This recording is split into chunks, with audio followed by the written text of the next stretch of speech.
Cesar Chavez, Migrant Hero. Harvested by hand. You probably know that the fruits, nuts, and vegetables you eat were once crops that grew in fields. But did you ever stop to wonder how those crops are harvested? Some are harvested by machines, but many fruits in particular are too delicate. Research shows that nearly half of all U.S. fruit is still harvested by hand. Most of those hands belong to migrant workers who travel from farm to farm, picking fresh fruit so that we can eat it. It's hard work that they can pay little, and migrant workers aren't always treated well by the farmers who hire them. One man spent his life trying to help migrant workers. His name was Cesar Chavez. A migrant's life. Cesar Estrada Chavez was born to a Mexican American family in 1927 near Yuma, Arizona. As a child, he lived on a small farm. Cesar lived life on the farm, but dishonest men cheated the Chavez family. In 1937, they lost their land. The family joined the many other poor families who traveled west during the Great Depression, looking for jobs as migrant farm workers. Life on the road was very different for the Chavez family from life on the farm in Arizona. Many farmers in California wanted people to work for little pay. Then the farmers could keep more money for the food they sold. As a result, life for migrant farm workers was often terrible. Workers toiled in the hot sun for hours, but sometimes had to pay for any water they drank in the field. The workers spent much of the little money they made on temporary housing, usually run-down shacks that were in hot summer, cold in winter. The shacks often came with holes and ink sacs, but no bathrooms or any ways to cook. Sometimes instead of mattresses to sleep on, owners gave the workers straw. For several years, the Chavez family moved around California, finding work wherever they could. By the time Cesar graduated from 8th grade, he had gone to more than 30 schools. He was often teased because he didn't have decent clothes or shoes, and because he spoke English with a Spanish accent. Cesar and his siblings worked in the fields with their parents on weekends and during the summer. It was hard work, yet migrant workers were often cheated out of their already low wage. One time, Cesar's whole family worked for 7 weeks, 7 days a week. At the end of the harvest, they found that their boss had left without paying them, and there was nothing they could do. Even though they harvested tons of fruit and vegetables, They barely earned enough to feed themselves, let alone enough to save and get ahead. Too many dropouts. Instead of attending schools, children like this one grew up working in the field. Even today, young migrant workers drop out of school at 4 times as the national average. U.S. child labor laws allow 12-year-olds to work long hours on farms, and despite the law, thousands of children under 12 still work long hours too. The best hope for most migrants was and is the education for their children. But education for migrant children was hard to come by. Many migrant children grew up in fields and started working as young as age 8. Cesar himself left school after the 8th grade to work in the field full time to help support his family. Without a good education, the children often kept going doing migrant work when they grew up and the cycle continued. The birth of a union.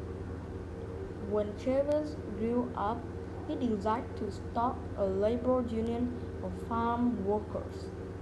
A labor union is a group of workers who unite to demand certain rights and benefits. A union can go on strike, refusing to work and shutting down a factory or company until its demands are met.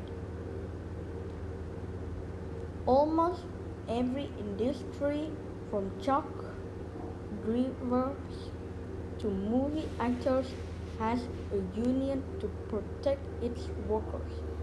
Chavez knew a union could make big improvements in the lives of farm workers too.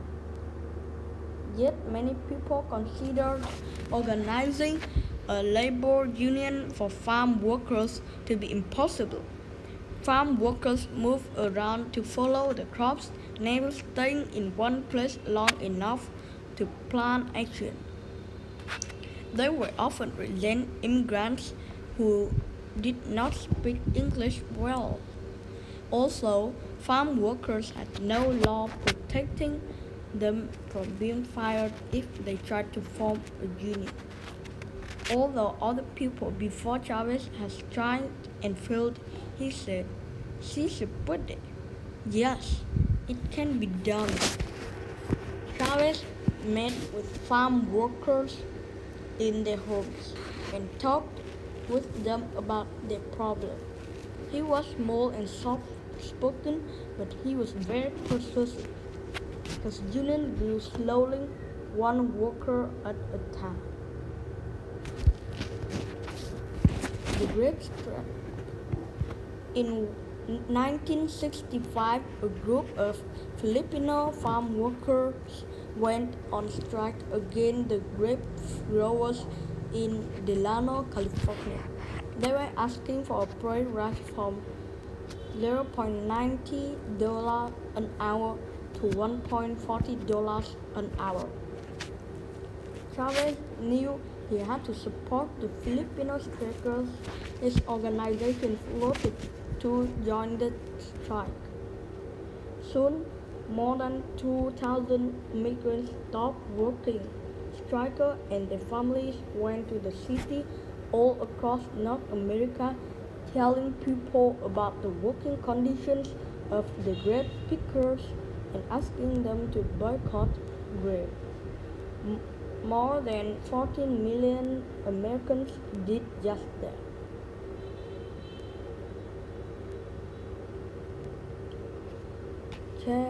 Hunger strike check. One way people protest injustice is by going on a hunger strike. They refuse to eat in order to bring about change. Chavez went on 300 strikes in his lifetime. Chavez went on 300 strikes in his lifetime. The first one was during the Great Strike in 1968. At that point, some of farm workers became discouraged and wanted to resort to violence. Chavez went on a water-only huge strike that lasted 25 days. His fast put an end to talk of the violence, and that helped the strike succeed. Angry grape growers made threats on Chavez's life. Support for the boycott continued, though, and after 5 long years, the grape growers agreed to the union's demands.